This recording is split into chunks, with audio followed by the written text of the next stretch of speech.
É o Trump ou o Bolsonaro? Quem é que está caçando o Alexandre de Moraes? É o Trump ou o Bolsonaro?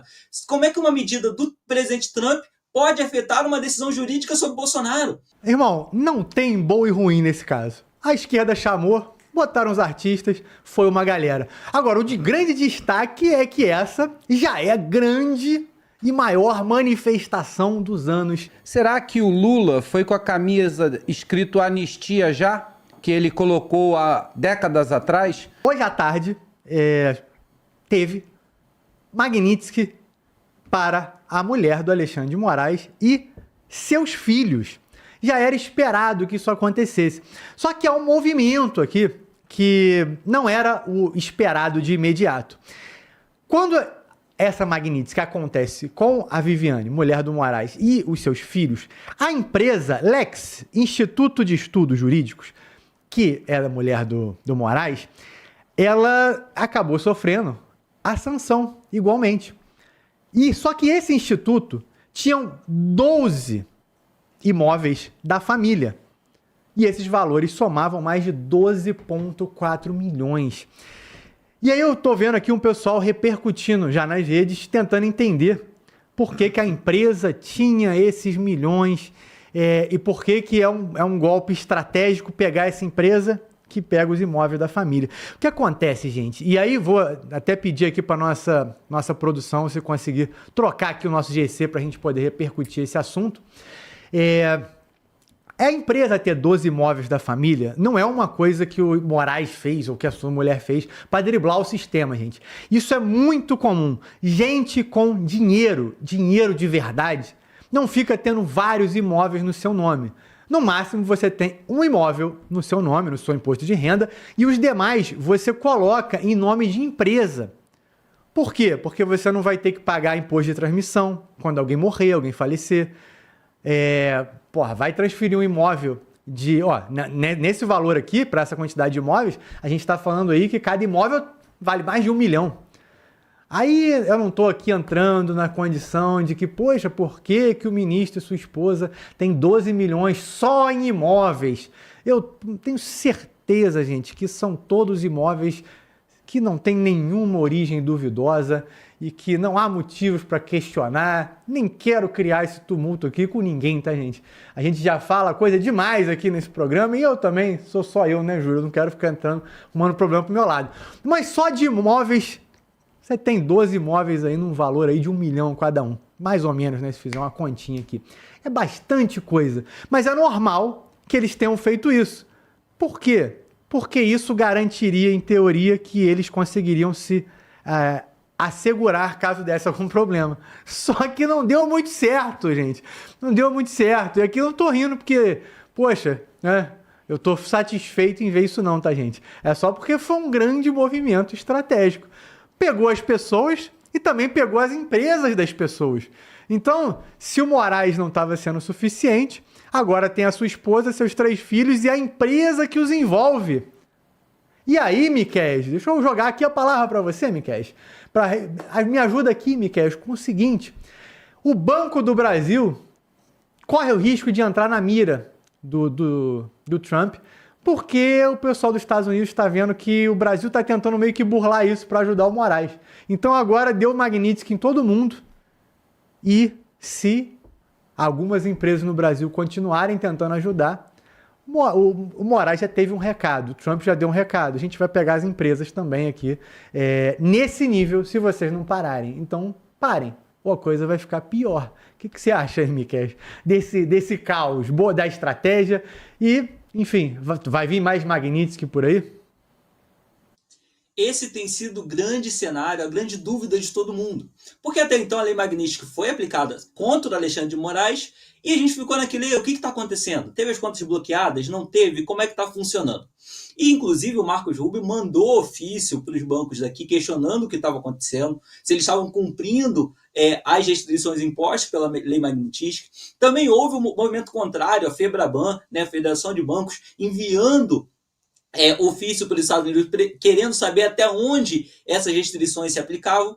Mas até então parecia estar tudo correndo numa certa serenidade. Estava tudo muito tranquilo, nós não víamos aí ministros tendo que carregar malas de dinheiro, afinal o salário de um ministro passa de 30 mil reais e ele não estava tendo que carregar isso em dinheiro em espécie. E isso estava gerando uma grande discussão, como é que isso está funcionando. Agora o que os Estados Unidos dizem é o seguinte, olha, a esposa do Alexandre de Moraes, a Viviane Barsi, e o Instituto Lex, né, que pertence à família do Alexandre de Moraes, estavam servindo ali como uma holding de apoio ao Alexandre de Moraes. Então, os bens, o dinheiro, os investimentos, as movimentações do Alexandre de Moraes não eram feitas até então pelas contas dele. Muitas dessas contas estavam sendo feitas pelo Instituto Lex. Não que, como você bem destacou, o Alexandre de Moraes tenha começado a fazer esse movimento agora como uma prevenção às questões da magnetística. Não, há muito tempo, pelas notícias que a gente tem, os imóveis e o patrimônio da família de Alexandre de Moraes está vinculado ao Instituto Lex, o que é algo relativamente comum por conta de questão tributária, principalmente. Muitas pessoas acabam migrando uma parte do seu patrimônio para um CNPJ a fim de pagar menos imposto. Então, isso já vinha acontecendo há muito mais tempo. Novamente, não foi uma manobra do ministro. Agora, houve uma manobra dos Estados Unidos ao sancionar diretamente as pessoas ligadas ao Alexandre de Moraes que forneceriam esse apoio para ele. Isso sim causa aí um impacto e, como eu falei, há uma nota oficial no site do STF, nota oficial do Alexandre de Moraes, dizendo que esse ataque à esposa dele diminui qualquer chance, zera qualquer chance que tinha de impunidade, leia-se anistia, ou apaziguamento. Ou seja, o que nós temos agora vai ser um Moraes ainda mais rígido, ainda mais crítico, ainda mais ferrenho no combate àquele que eles consideram inimigos. Leia-se, portanto, principalmente família Bolsonaro, Carla Zambelli, Eduardo Tagliaferro, Paulo Figueiredo, que são essas pessoas que estão mais à frente desse processo. E o que preocupa, na verdade, é que essa emoção que o Alexandre de Moraes demonstra em sua fala pode se refletir em decisões jurídicas, como nós já tivemos a informação de bastidores do STF, onde novas sanções do Trump enviariam Bolsonaro para a Papuda. Ora, quem foi que cometeu o crime? É o Trump ou o Bolsonaro? Quem é que está caçando o Alexandre de Moraes? É o Trump ou o Bolsonaro? Como é que uma medida do presidente Trump pode afetar uma decisão jurídica sobre o Bolsonaro? Isso que é preocupante. Ações externas sobre um ministro resultando em ações internas sobre um cidadão brasileiro. Isso preocupa. Mas vamos ver agora o desdobramento disso. Porque até então, a magnetística sobre Alexandre de Moraes estava muito sereno. O cerco se fechando, a gente pode ver aí o Banco do Brasil tendo que se virar nos 30, e isso sim causando aquele problema que a gente estava preocupado sobre um colapso do sistema financeiro, tendo que optar entre atender os interesses do Alexandre de Moraes ou continuar dentro do sistema monetário internacional. Bom, o Júlio Roque, eu vi que você comentou no chat, hein, Júlio Roque? Eu vi aqui, cara, Júlio Roque, né? Mas tu fez um comentário interessante. O Júlio Roque, ele é comentarista e ele ainda comenta no chat para ver a importância que ele dá para vocês.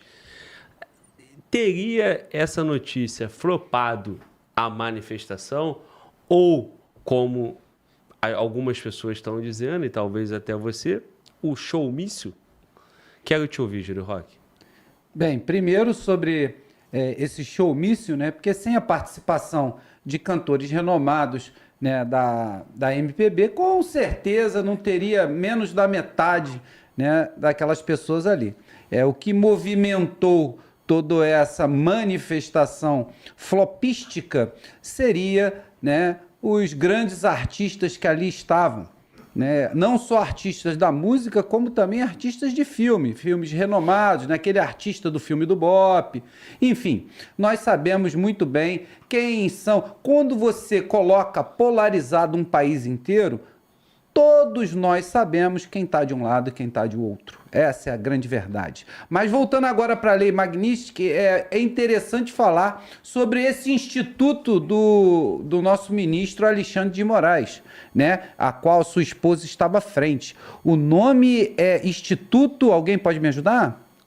Instituto Lex? Instituto Lex. Ah, muito interessante. O Júlio Roque sempre vê coincidências, né? E coincidências não existem. Instituto Lex Luthor, seria isso, então? Porque a coincidência é gigantesca. O Instituto Lex Luthor foi bloqueado pela Lei Magnitsky. É muito interessante. Estamos num tribunal dos super amigos, onde Donald Trump, né, mantém as devidas sanções ao Instituto Lex Luthor, que não tem nada a ver, né, uma coisa com a outra. É só você olhar o ministro, ver o desenho, que você vai entender o que eu estou falando. Então, eu acho muito interessante quando esse lado ferrenho, né, ele não tem nenhum tipo de poder, ele não pode fazer nada com essas sanções que vêm como relâmpago de outro país. Eles não esperavam, né, que mudasse o governo democrata para um governo republicano. E agora uma tempestade, não de notícias, e sim de sanções, está vindo a passos largos e todos com medo do que vem por aí. Não comentaram aqui, né? Os comentaristas falaram muito bem, mas não está só nisso, tá bom? 2 grandes aí da nossa política perderam os vistos. Um, se eu não me engano, AGR, né?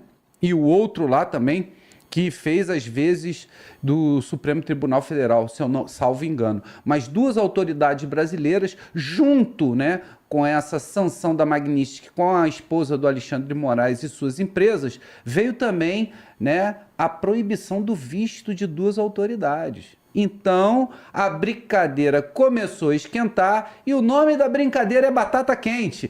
Passe logo a batata, senão você vai queimar suas mãos. Pô, e falando nisso, né, o Batata não tá aqui hoje com a gente, né? Batata está trabalhando aí, fardado em alguma favela dessa aí, trocando tiro, provavelmente. Bom, a batata quente, Miquéias, eu quero fechar contigo rapidamente, bem breve, ô Miquéias.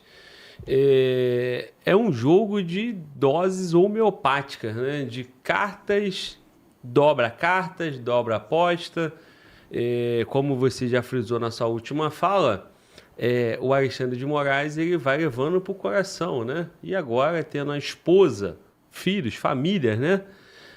Instituto, ele vai levar mais para o coração e ele já mostrou que toda vez que ele sofrer uma queda, ele vai dobrar as cartas, dobrar as apostas. Vai até onde isso, Miquéias? Não sei até onde vai, Glauber. E isso é muito preocupante. Nós temos aí várias ações surgindo em torno disso. Por exemplo, o Eduardo Bolsonaro, que é agente concursado da PF antes de ser deputado, agora está sofrendo ali uma ação pela Corregedoria da Polícia Federal. E nós vemos que vários outros órgãos dentro da União, dentro do Estado brasileiro, estão aparentemente seguindo e convergindo na direção de Moraes para oferecer a ele alternativas punitivas aos seus opositores. Nós temos aí, por exemplo, a Corregedoria da Câmara atuando contra os deputados que estavam ali fazendo bloqueio para tentar pautar a anistia. Nós temos a Polícia Federal pedindo para fazer monitoramento dentro da casa do próprio Bolsonaro. Isso não faz o menor sentido. A casa do indivíduo é asilo inviolável. Mas se um delegado da Polícia Federal chega a pedir para colocar policiais 24 horas dentro da casa de um investigado, significa que ele acreditava que aquele juiz podia entregar. E outra, não é só o Alexandre de Moraes. Nós temos falas do Gilmar Mendes, inclusive criticando abertamente, publicamente, a linha de raciocínio praticada pelo Luiz Fux em seu voto. Então, assim, nós temos todo um sistema se organizando para atender aos interesses do STF.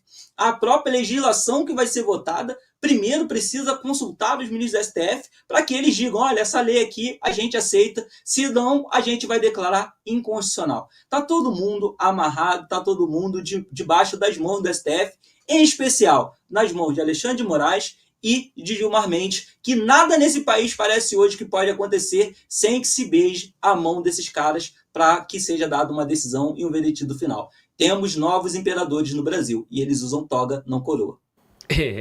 Miquéias, excelente. Bom, senhores, infelizmente, né, essa é a nossa realidade e temos a previsão que demorará muito tempo ainda, né? Vai piorar muito antes de ficar bom. Antes de melhorar, ainda irá piorar. e muito, né? Estaremos aqui fazendo o nosso papel de noticiar, analisar, te provocar boas reflexões e vamos acompanhando, né? Milhares de pessoas se reuniram na Avenida Paulista em São Paulo neste domingo em protesto contra a PEC da blindagem e contra o projeto da anistia. O ato foi organizado por movimentos estudantis, ONGs e coletivos de direitos humanos. Além de São Paulo, outras capitais também registraram protesto, com destaque para o Rio de Janeiro, que levou às ruas artistas. Os manifestantes também exigiram que Bolsonaro cumpra a sentença de 27 anos proferida pelo STF. Bom, senhores, o Brasil realmente ele tem muitos problemas, né? E um dos problemas do Brasil é que as ruas clamam por soluções que os próprios políticos ditam o rumo, né, do que vai ser clamado nas ruas. Um lado pede a anistia, o outro lado vai contra a anistia. Os estudantes, os jovens, né, o futuro da nação vai às ruas, sempre quando um único lado chama, né? E as ONGs se mobilizam e tudo isso, o Brasil não sai desse buraco. Enquanto isso, temos o crime dominando as cidades, 1/4 do território ou mais, né? Diria que 1/3 do território brasileiro dominado por facção, uma classe política totalmente corrompida e o brasileiro sempre pagando muito caro a conta, seja financeiramente, seja com o teu próprio sangue, né? Com a tua própria família. Mas, feito esse desabafo, né? E essa introdução aqui, sim, enviesada, né? Porque eu me revolto, né? Com o rumo do Brasil. Um lado pensa no grupo político, o outro lado pensa no outro grupo político. E o Brasil, e o brasileiro, e a nação, e os interesses do Brasil? Será que estudantes não teriam motivos para fazer um mega protesto contra a insegurança das ruas?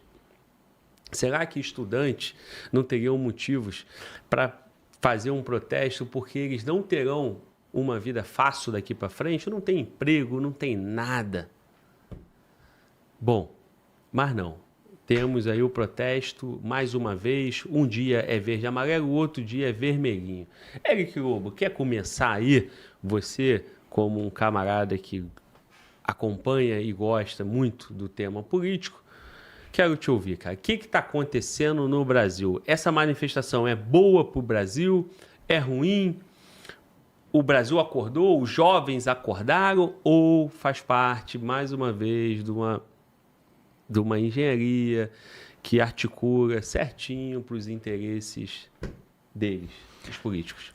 Irmão, não tem bom e ruim nesse caso. A esquerda chamou, botaram os artistas, foi uma galera. Agora, o de grande destaque é que essa já é a grande e maior manifestação dos anos desde que o Lula está de volta. Isso é verdade? Bom, vamos lá, vamos fazer uma ponderação. Curiosamente, dessa vez, a esquerda não está questionando os números inflados, porque a gente sempre tem os números mais colocados para baixo, os números mais colocados para cima, e aquela média, que geralmente é o número mais próximo da realidade. Dessa vez, cadê os jornais apresentando 3 números diferentes? Não, pega o inflado, joga lá, esse é o maior de todos, e aí você vai ver a esquerda moderada, esquerda radical, enfim, esses vários tipos de esquerda, dando destaque. Essa é a hora de derrubar o bolsonarismo. Por quê? Porque não pode ter anistia, segundo a rapaziada. E também tem que acabar com a PEC da blindagem, porque os deputados desse país não poderão mais ser presos se eles não julgarem contra seus próprios pares. Diante disso, porra, gente, é sério que só nesse momento a gente está percebendo que tem algo errado? Só agora tem algo errado? Agora a esquerda vai para as ruas. Para não ser injusto, teve mais duas vezes que nos últimos 4 anos aí, que a esquerda também foi às ruas, mas diferente aí da direita, que foi 9, 10 vezes. E eu já digo aí para a galera da esquerda, vai precisar ir mais umas 10 vezes, gente, porque a direita está fazendo isso e só agora estão debatendo a possível passagem da anistia. De resto, não mudou muita coisa.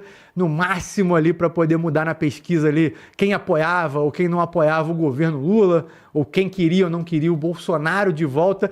Efeito prático nenhum. O que está fazendo agora a anistia e essa PEC da blindagem passar são os próprios deputados querendo se defender. Nada diferente disso. E você poderia dizer que o Eduardo nos Estados Unidos, Magnitsky, etc., foi pressão das ruas. Mas, ao mesmo tempo, foi pressão das ruas, gente. Vamos ser bem honestos. E outra, tá? Esse número, o real, ele é um pouco maior do que das últimas da direita. Mas um pouquinho só mesmo. Dá para entrar até numa margem de erro. Agora, precisou botar na rua, gente, de Chico Buarque, precisou botar na rua de Djavan, precisou botar na rua Gilberto Gil, precisou fazer todo aquele storytelling do Gilberto Gil cantando Cálice, que era uma música que hoje se sabe era emblemático para acusar, né, o regime militar. Porra, gente, é isso que a gente está vivendo. A gente está vivendo, a esquerda está vivendo isso. A esquerda se sente numa ditadura? Porra, não é possível. Glauber, não, a esquerda é que está se sentindo numa ditadura. Então, porra, o que a gente faz? Tem que ir para a rua, porque os deputados são grandes opressores disso aí. É isso. Dia que segue. E vamos ver a próxima, porque essa daí, gente, spoiler, não vai dar em nada. Bom, Miquéias, são dois temas, né? Duas pautas. PEC da blindagem e contra a anistia. Qual te preocupa, Miquéias? Quero te ouvir. Ô, Glauber, as duas me preocupam. Me preocupam porque, a PEC da blindagem passar realmente é um absurdo. Eu sou extremamente contra isso. Vários deputados agora estão dizendo, eu estou arrependido de ter votado.